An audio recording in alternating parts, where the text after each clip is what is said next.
Décideurs engagés, l'émission TV de l'Hémicycle qui révèle les décideurs et nous permet de comprendre ce qui, chaque jour, leur donne envie de se battre et de réussir.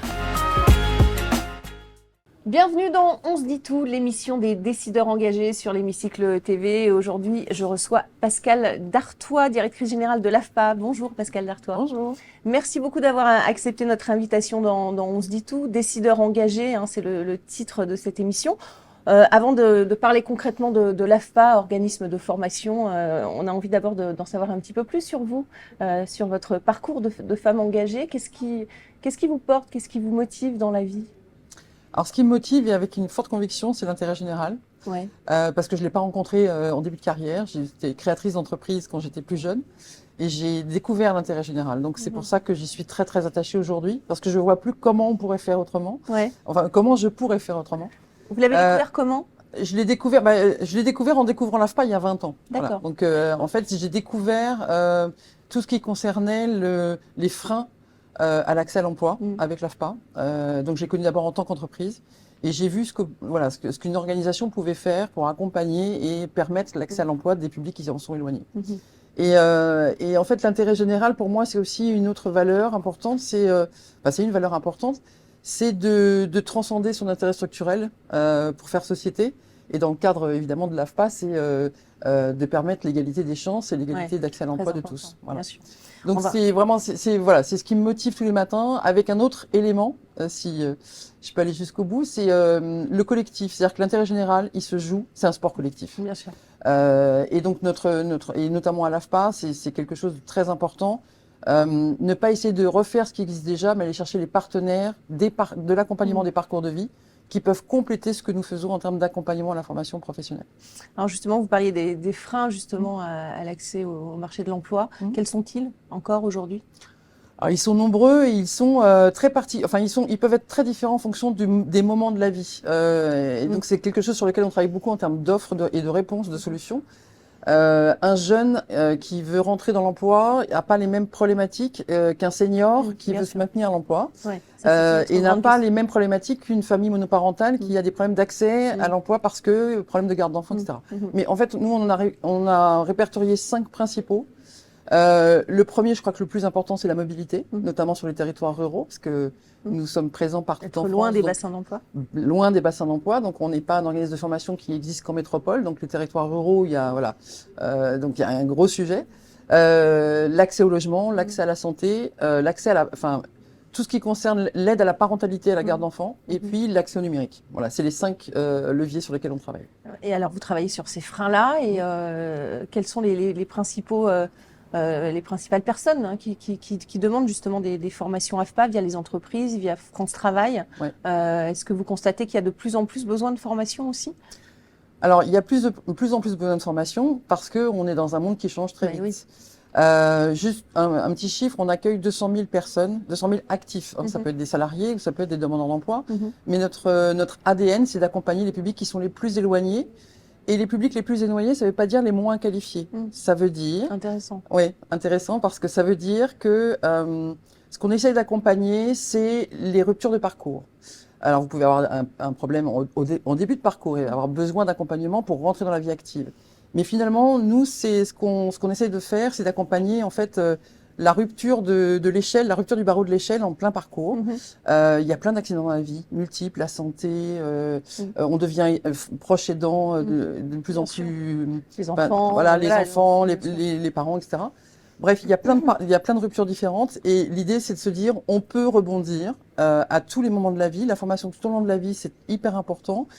Et on peut rebondir avec un tiers de confiance qui va à la fois vous accompagner sur l'orientation, le choix du métier, en fonction de vos problématiques aussi, et puis de vous accompagner avec le temps qu'il faudra. Je vous donne un exemple parce que c'est en termes de formation, c'est un enjeu qui peut nous opposer dans le secteur. C'est-à-dire, on parle souvent de formation courte, adéquationniste à l'emploi, et de formation longue. Pas être trop absent du travail quand on est formé aussi. Voilà. Et en fait, je pense qu'il n'y a pas d'opposition. En fait, répondre à la demande sociale, répondre à la demande des entreprises nécessite qu'on ait tous les formats possibles. Et je dis souvent, quelqu'un qui va démissionner, qui va faire une formation, qui a été dans l'emploi juste avant d'entrer en formation, il sera beaucoup plus agile intellectuellement pour apprendre assez vite et s'il était proche du métier. Et puis quelqu'un qui n'a pas travaillé depuis longtemps, il faudra un peu plus de temps, il faudra certainement une formation plus longue. Donc en fait, c'est un enjeu extrêmement important qui impacte notre métier, puisqu'on ne peut pas faire de la formation comme il y a 20 ans, ni même comme il y a 10 ans. Donc il y a évidemment le digital qui est intervenu. Voilà, ce que j'allais dire, ça a beaucoup simplifié aussi les choses, le numérique. Ça simplifie, mais pas toujours. Quand vous voulez être charpentier. Oui, bien sûr. Voilà. Donc en fait, je crois que là aussi, il n'y a pas d'opposition à avoir. C'est d'adapter en fait toutes les modalités pédagogiques en fonction du projet. Et c'est un gros enjeu aujourd'hui d'hybrider la formation, de bien comprendre ce qu'attendent les personnes, ce qu'attendent les entreprises, pour aller jusqu'au bout et évidemment accéder à l'emploi. Mais toutes les formations professionnelles sont faites pour accéder à l'emploi. Voilà. Qu'elles soient courtes ou qu'elles soient longues. Et il y a aussi la question du financement de ces formations. On a vu évidemment avec la diminution du fameux compte professionnel de formation pour les individuels. Est-ce que ça aussi c'est un enjeu? Est-ce que les financements sont suffisants pour que ces personnes accèdent à des formations? Alors, il n'y a évidemment pas que le CPF, il y a effectivement beaucoup de formations et les principaux financeurs, que ce soit les régions, que ce soit France Travail, financent en fonction des besoins des territoires.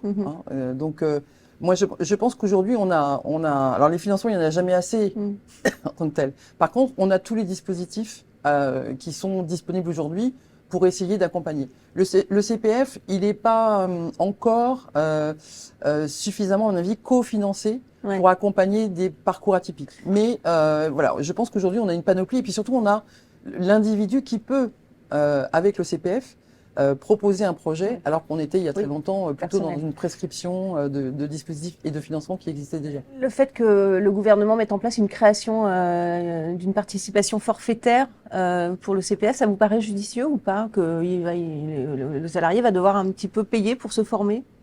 Là, en fait, c'est judicieux et pas judicieux. C'est judicieux pour les personnes qui utilisent le CPF pour des formations qui peut-être ne permettent pas de concourir à un projet professionnel. Et puis, ça l'est peut-être moins pour des personnes qui ont déjà des difficultés à trouver, à appuyer sur le bouton et à se dire comment je vais y aller. Voilà. Donc, en fait, c'est en fonction des publics, je pense que, alors après, ça augmente l'intérêt, évidemment, sur le choix qu'on peut faire. Puisque dès qu'on participe, forcément, on est plus, voilà. Donc, mais voilà, peut-être que, je sais pas, dans un temps plus long, il y aura, peut-être des prise de position en fonction aussi des statuts des personnes et des projets vers lesquels ils vont. Est-ce qu'il y a des formations en particulier qui ont la cote aujourd'hui, plus que d'autres? Alors, nous, on est plutôt impactés à l'AFPA parce qu'on est sur les métiers de premier niveau de qualification, donc on est plutôt impacté par l'inverse, c'est-à-dire on est plutôt impacté par des métiers où personne ne veut aller, ou presque peu de personnes, enfin, pas beaucoup de personnes ne veulent aller. Lesquelles en particulier? Alors, les formations du bâtiment, on a vraiment du mal à trouver. On a évidemment beaucoup de mal à trouver des stagiaires pour les métiers de l'industrie. On a du mal à trouver pour les métiers du travail, de l'aide à la personne. Donc, en fait, il y a tout un enjeu d'attractivité des métiers qui évidemment peuvent être pris en compte par les branches professionnelles, mais je crois qu'on a un rôle à jouer justement sur la capacité à prendre un métier en proximité, même si c'est pas son choix au départ, en fonction des enjeux aussi de difficulté à retrouver un emploi. Voilà. L'ancrage territorial, c'est très important pour l'AFPA de proposer ces formations. C'est essentiel. C'est alors nous, on est présents partout et notre agilité, parce que notre maison a 80 ans, donc une maison un peu lourde, enfin en termes de structure. Et donc on a développé à la fois une agilité à être présent dans les territoires, à venir quand il y a un besoin, mais pouvoir se replier sur d'autres territoires quand le besoin est ailleurs. Voilà. Bien sûr. Et on a développé ce qu'on appelle des plateaux techniques mobiles de formation. Donc par exemple des plateaux techniques mobiles de soudage, donc c'est assez rare. Des plateaux techniques, on en a fait récemment sur la maroquinerie, avec un besoin très précis sur un bassin d'emploi. Donc on ne peut pas installer un plateau technique ad vitam sur ce territoire, mais par contre on fait venir le plateau technique sur le territoire. Et puis surtout, ça veut dire une adaptation continuelle aux besoins du territoire, aux besoins des entreprises, aux besoins des collectivités, qui ont parfois aussi des sujets d'entraînement de la population vers. Donc on est très très à l'écoute, et pour nous, notre sujet aujourd'hui, c'est d'être présent sur tous les bassins de vie. On parle même pas de bassin d'emploi. Ouais, bassin de vie, pour permettre effectivement, déjà permettre à toutes les personnes qui n'ont pas de moyens, de se mouvoir et qui n'ont pas de véhicule, etc., de pouvoir accéder à la formation. L'AFPA très engagée aussi dans la lutte contre la pauvreté. De quelle manière et quels sont les besoins Comment est-ce que vous y répondez à ces besoins? Alors, on y a répondu par une stratégie qui est assez dynamique, c'est de transformer tous nos centres en villages des solutions. Et quand je vous disais tout à l'heure, on a ce travail avec les partenaires, on a mis en place le village des solutions. C'est un lieu, comme on est un peu partout et qu'on a 200 implantations, c'est de proposer à tous les partenaires de venir soit s'installer avec nous, soit de venir valoriser leur offre auprès de nos stagiaires ou de nos bénéficiaires. Et donc, on traite tous les sujets.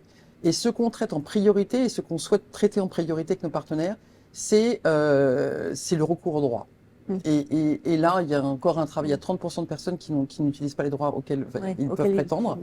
Et je pense qu'en ayant cette synergie de partenaires, je vais vous donner un exemple très concret. À Grenoble, notre village des solutions, il travaille au quotidien, nous travaillons au quotidien avec 68 partenaires différents. Et donc, on est en capacité d'accompagner toutes les problématiques qui sont liées notamment à la pauvreté, à l'accès à un revenu, etc. Mais en même temps, vous êtes dans un lieu de formation. Ça veut dire qu'on essaie de récupérer les personnes pour leur parler parcours, pour commencer à les emmener vers l'emploi. Et puis surtout, ce qu'on a essayé de faire dans ces villages, c'est d'impliquer des entreprises, des start-up. Et à Grenoble, par exemple, on fait des formations pour l'entreprise Vercor, qui est une start-up sur les batteries électriques. Et donc, en fait, ça en fait des lieux, on appelle ça les tiers-lieux d'insertion sociale et professionnelle, mais ça en fait des lieux où il se passe beaucoup de choses. Il y a l'accès à la culture, donc on fait des expos, on fait des concerts, c'est un lieu vivant où il se passe des choses, et on vient à l'AFPA. Et puis, nous, ce qu'on souhaite, c'est qu'ils y restent pour faire une formation et de les accompagner vers l'emploi. Mais ça marche plutôt pas mal. Et dans les lieux où on est déjà village des solutions, on a beaucoup moins de difficultés à trouver des publics pour nos formations qu'ailleurs. Parce qu'il y a un environnement et un bien-être aussi pour cette insertion au travail. Il y a un collectif, on se sent encadré, accompagné. Et puis surtout, ce que j'ai oublié de vous dire, c'est que chaque centre AFPA est doté d'un restaurant et d'hébergement. Ça veut dire qu'on peut aussi accueillir des publics. Même si on est loin, il y a des solutions. Même si on est loin, on peut rester dormir à l'AFPA, ou voire même être accueilli alors qu'on n'a pas de domicile. D'accord, ah oui, très important aussi. On va passer à la question d'un étudiant de l'ESCP, c'est le principe de l'émission, et c'est juste après le jingle.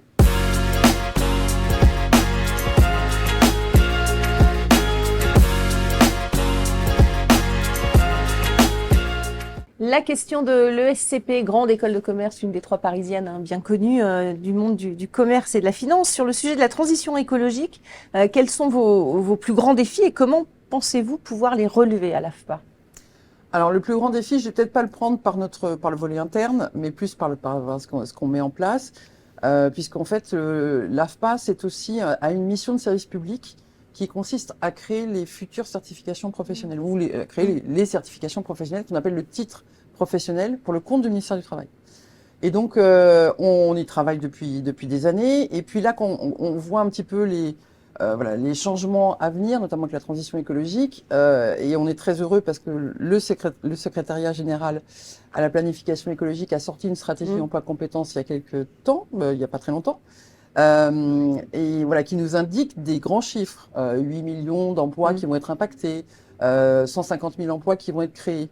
Mais une fois qu'on a dit ça et qu'on sait à peu près où les choses vont se passer, l'enjeu c'est d'identifier les besoins de qualification qui vont être nécessaires pour que les métiers soient attractifs. Anticiper. Et anticiper. Bien sûr. Et donc anticiper donc tout ce travail. Donc nous on le fait de 3 façons différentes. On a mis en place un dispositif qui s'appelle les incubateurs de compétences. Donc c'est financé par le ministère du Travail. Et c'est alors je vais vous donner un exemple, ce sera plus pratique. On a des incubateurs de compétences sur les métiers de l'hydrogène. Donc on est en partenariat avec France Hydrogène, 250 entreprises qui travaillent avec nous.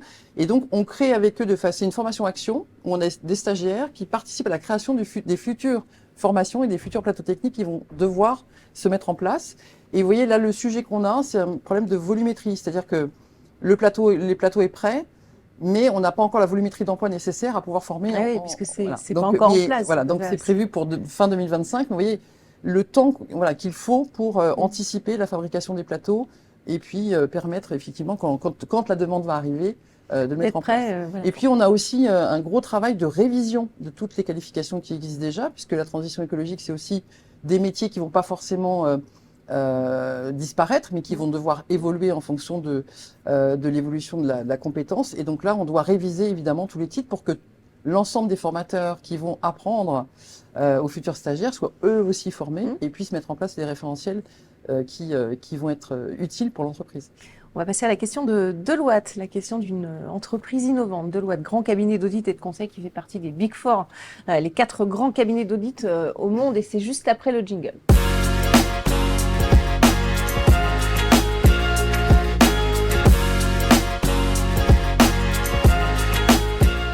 La question de Deloitte que vous avez choisie, Pascal Dartois, quels sont vos principaux chantiers de transformation pour rester leader dans votre domaine d'activité ?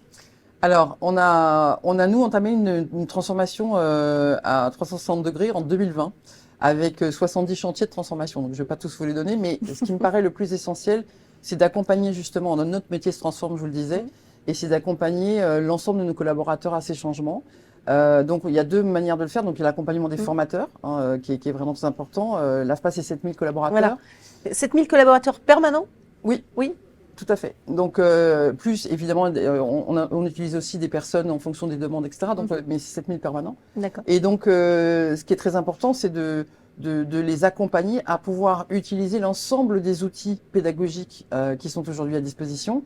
Donc, comment hybrider, c'est facile de le dire, mais il faut effectivement travailler à une formation en présentiel. Je prenais l'exemple du charpentier tout à l'heure. Il faut aussi pouvoir être à distance à certains moments et pouvoir faire des classes virtuelles. Il faut savoir travailler l'apprentissage. Il faut savoir mettre en place un accompagnement dans l'entreprise pour des formations en situation de travail. Bref, ça demande beaucoup d'expertise finalement aujourd'hui d'être formateur. Et voilà, donc on a un gros accompagnement sur le sujet. Et puis l'autre sujet qui est plus sur les équipes en back-office, c'est l'accueil inconditionnel. L'accueil inconditionnel de public, c'est essentiel. C'est-à-dire que quand vous arrivez à l'AFPA, avant on arrivait à l'AFPA et on disait tu vas passer des tests et on va voir si tu es capable de rentrer en formation. Aujourd'hui, si on fait ça, on risque de ne plus voir sur le personne. chemin. Voilà, Donc ça on met la personne en échec. D'accord. Et donc, ce qu'on fait aujourd'hui, et on a les dispositifs pour le faire, c'est de dire, une entreprise a déjà pris le jingle, mais je le reprends, c'est viens comme tu es, et nous avons forcément les solutions. Et ça peut être à l'AFPA, et ça peut être avec des partenaires, et notamment avec des offreurs de formation concurrents et partenaires sur le territoire. Voilà, mais on est aujourd'hui dans l'obligation de ne pas laisser une personne sans réponse. C'est déjà un effort pour certaines de venir taper à la porte, rencontrer les services publics, et donc on ne peut pas dire non. Donc ça veut dire que et tous les dispositifs existent pour accompagner et pour permettre une entrée en formation. Vous dites jamais non. Enfin, j'imagine que des demandes, il doit y en avoir. Alors, on énormément. dit non pour l'AFPA, mais en tout cas, on est nos villages et solutions, c'est ça. C'est il y a forcément un partenaire. Si on reprend l'exemple de Grenoble, dans les 68, qui va trouver une solution pour la personne. D'accord. Et donc, ça demande quand même ça a l'air facile comme ça quand j'en parle. 68 partenaires sur un même site, ça veut dire que c'est une exigence absolue en termes de collaboration, de coordination. Donc, ça demande beaucoup de travail en fait en back office. Bien sûr. On va passer à la question de l'hémicycle, si vous le voulez bien. Ce que vous avez envie de leur dire à nos politiques, vous aurez 1 à 2 minutes pour vous adresser à eux face caméra, et c'est juste après le jingle.